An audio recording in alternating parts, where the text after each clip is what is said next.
Race 5 at Ascot jumps at 3:35. It's the Rod Brown 70th birthday handicap over 1400 metres.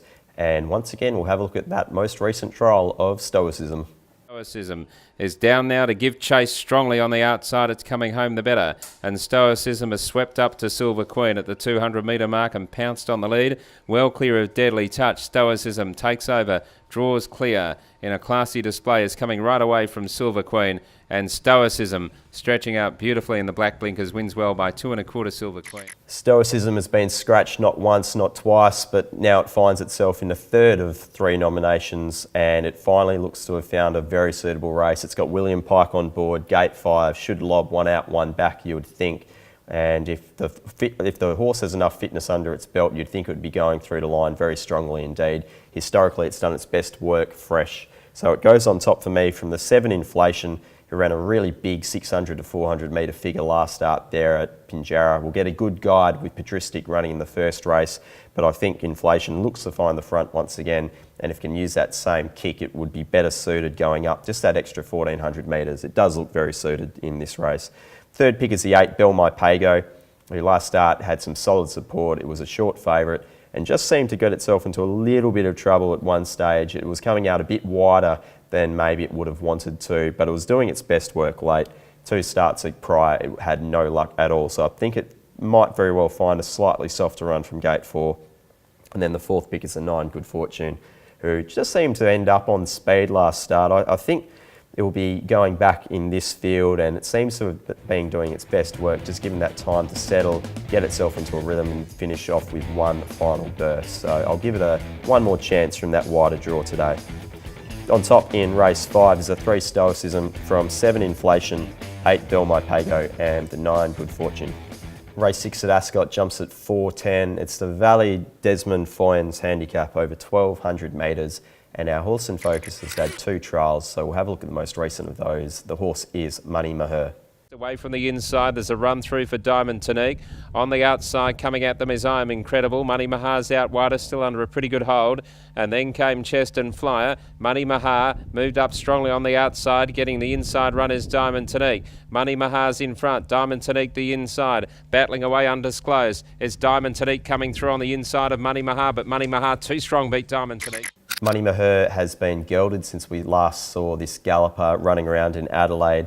And I think as well, with the blinkers going on last start in the most recent trial, it should be sharpened up and looks very suited in a race where there does look a genuine tempo. The horse at its absolute best does have an immense talent and a good turn of foot. So if it can find itself into a little bit of a rhythm coming around the corner, Jared Noski on board knows the horse well. It should be very strong going to the line. I've got it on top from the 5 Special Reward, which really has done nothing wrong. And all things being equal, if it gets the same opportunity last start as it does in this event on Saturday, where it can just find the front under its own free will, it will be very, very difficult to run down. Third pick is a 2 Market Ruler, who I was very impressed with first start. It sat in the breeze and was just kept finding. It was only that small field, but geez, the 5 of those horses were all very, very talented indeed. So I think Market Ruler from gate 4 should find a softer position and run. And then 4th pick is a 7 Diablery, who gets the bar plates off. Last start was just a slight restraint early, but to sit in a very handy spot, 1 out, 1 back. I wouldn't be surprised if they try and use this horse a little bit more at the start to settle in the first 2 or 3 runners on this event. On top in race 6 is the 4 Money Maher from 5 Special Reward, the 2 Market Ruler and 7 Diablery. Race 7 at Ascot jumps at 4:45. It's the David Gray's AG Link handicap over 1600 metres. And we'll check out the last start performance of Peppy Jack. Sneak home along the rail. Turbo Power on the outside, got his head in front of Mrs. Brown's boy. Pin's son, Harry Thomas, trying to bullock into the clear. Little Fish down the outside comes Settlers Creek with a run. At the 100, Settlers Creek, Little Fish have come together. Settlers Creek reaches the lead though, and Settlers Creek has given as a party the 3rd leg of it. Peppy Jack seems to have found excuses in many of its most recent starts, and from gate 12 it does have danger written all over it once more, but I would love to see this horse ridden with intent to find the front and dictate this event. I don't want to see any excuses once again in terms of the horse being plastered out 3 wide without cover or outside the lead or anything like that. I just think it's been very solid. It's been crying out for a bit more just of a genuine tempo up front, and it might very well get this here from the wide barrier. I'm giving it one more chance It goes on top from the 2, Tonka Tough, who I thought was really good in the previous couple of starts. And then last start was just visually a little bit flat. He did have the tongue over the bit though in the steward's report, so I guess we have to forgive it there, and it seems to map well from gate 6. So at odds, I'm happy to play both of those 2 runners. Third pick is the 1, New Age, who, look, if it gets into a rhythm and gets any cover from gate 7, it should be flashing home very strong. We've seen that the last couple of starts. It's running big 600 and 400 metre splits, so look, it will probably be the horse to beat. And then final pick, the 4th pick, is the 7, Discoville, who I thought was better suited from that inside gate. It was ridden a treat by Brandon Louis, and he keeps the ride here. If you can ride the horse in a similar fashion, it should be thereabouts towards the end of this event.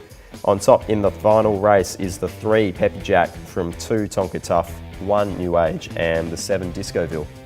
Best bets time at Ascot, race 1, number 4, Patristic, and race 5, number 5, Stoicism.